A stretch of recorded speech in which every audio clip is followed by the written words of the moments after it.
far back as I can remember, I always wanted to be a gangster. I know I'd go from rags to riches.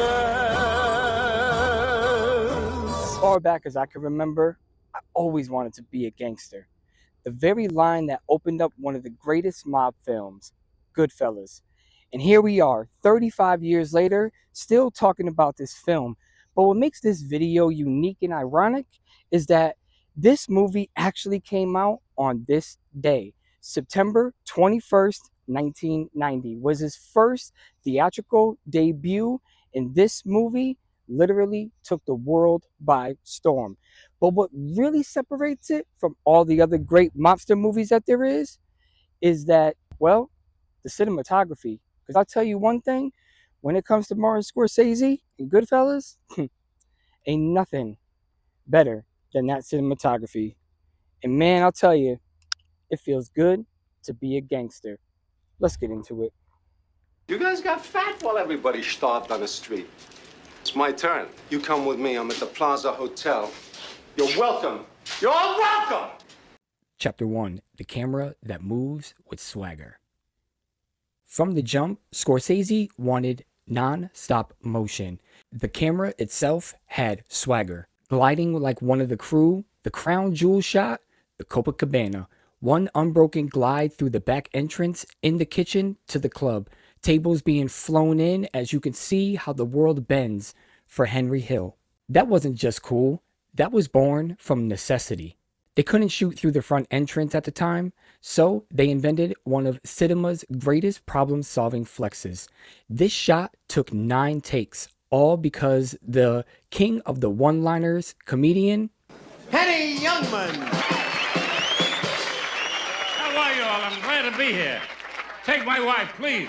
couldn't remember his lines because he was drunk. Something you may have never noticed is when Karen and Henry enter the kitchen, the way they move through it, kind of like a square, they walk in the same door to walk out of the same door, just to stretch the scene out and show the power and flex that Henry Hill had.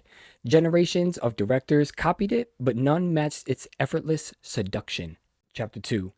Editing style that feels like a trailer. Scorsese himself once called this movie a 2.5-hour trailer. Freeze frames punctuate Henry's memories, making each moment methodic and gives you a split second to gather your thoughts. But when his life spirals out of control due to coke and paranoia, the edits factor, the camera speed, and the tone of the film shift with you as the insanity pounds your nerves. The editing style literally collapses around you and Henry's world, taking you into the mafia world that hasn't been done since the 1970s classic film, The Godfather. I still love every scene when he's looking at the helicopters and everything. It is so crazy. Chapter 3, Scorsese's musical genius. Now, real quick before I get into chapter 3, don't forget to hit that like, share, and subscribe. And my merch store is down below. I appreciate all of your support. I also have one crazy question at the end that I want you to answer about this movie. So if you've seen this movie, I want to ask your opinion about something. It's about Spider, but you'll see what I mean. One of the other most memorable things about this movie is literally how Goodfellas weaponizes pop songs. Then He Kissed Me makes the Copacabana feel like a true first date love story. Layla playing, that score literally sends chills when you see the frozen corpse. Beauty over brutality. In the end credits, not Sinatra, but Sid Vicious spitting his way through My Way. That choice kills the myth of classy mob life and shows the reality of your actions. Because to save Henry's own ass, he literally collapsed the entire empire. And all he's left with is, well, egg noodles and ketchup. So not everything always pans out fantastic when you're a part of that life. Chapter 4. Both sides of the perspective. Henry Hill's narration through this movie is just absolutely phenomenal. I actually like when directors use this trick, but there's one element that I thought was also just another powerhouse in a show of great writing and flexibility. It also keeps this film fresh. Can you guess what it is?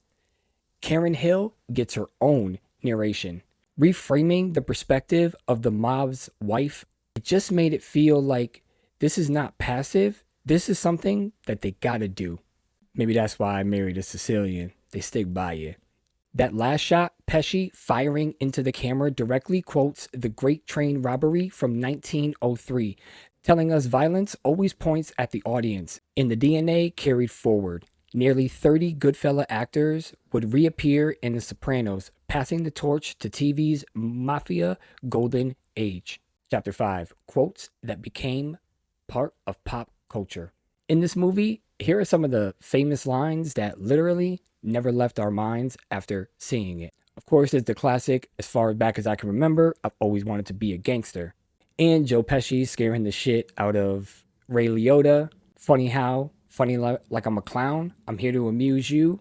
That was actually improvised by him because that really did happen to Joe Pesci, but everybody knows that fact, that a guy did that to him.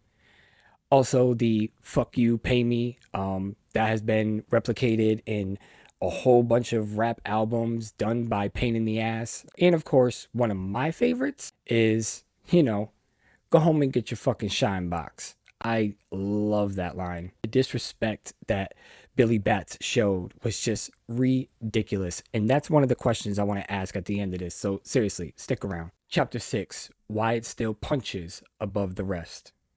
Goodfellas flipped the genre by focusing on middle management mobsters, the guys hiding guns and stirring sauces, not godfathers. The camera seduces us. The edits thrilled us. The music is literally mesmerizing. It matches the scene to a T. And then it all comes collapsing down into a lifestyle that Henry really didn't want.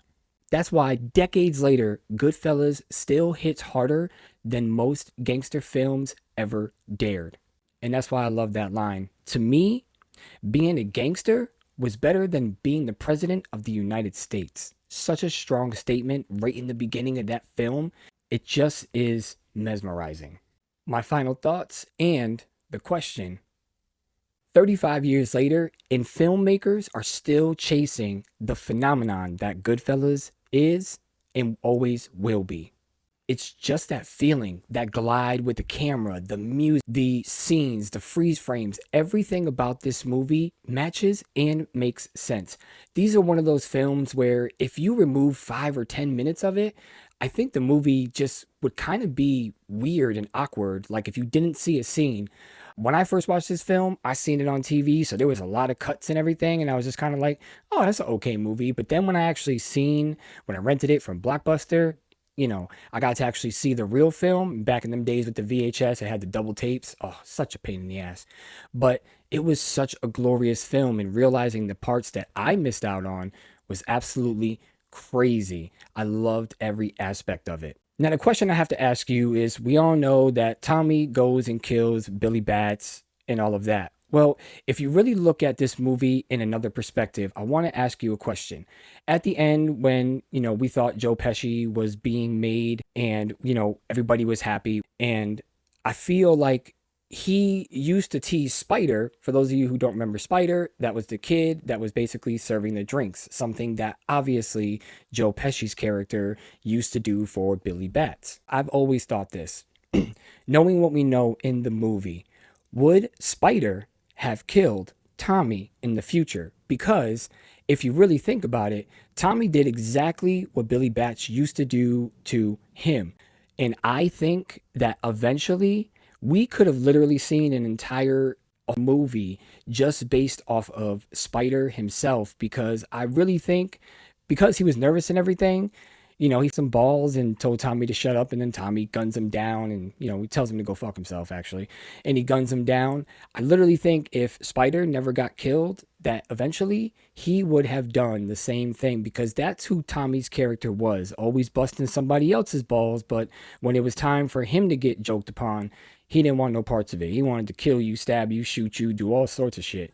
So I really feel like, I feel in my opinion, that he would have got the same treatment if he never killed Spider. I think in the long run, Tommy would have ended up being killed by Spider. But what do you think? Thanks for tuning in. 35 years of Goodfellas, and still such a powerful movie, and it is still in my top 5 mafia movies. You can call it a gangster movie, I call it a mobster movie, and it's still in my top 5. And go watch Gotti. God, not the John Travolta one, the 1996 HBO one. Please go watch it.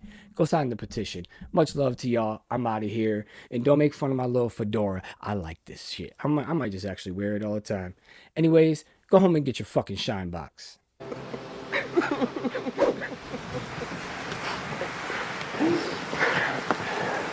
Thank you. You love me. You really love me.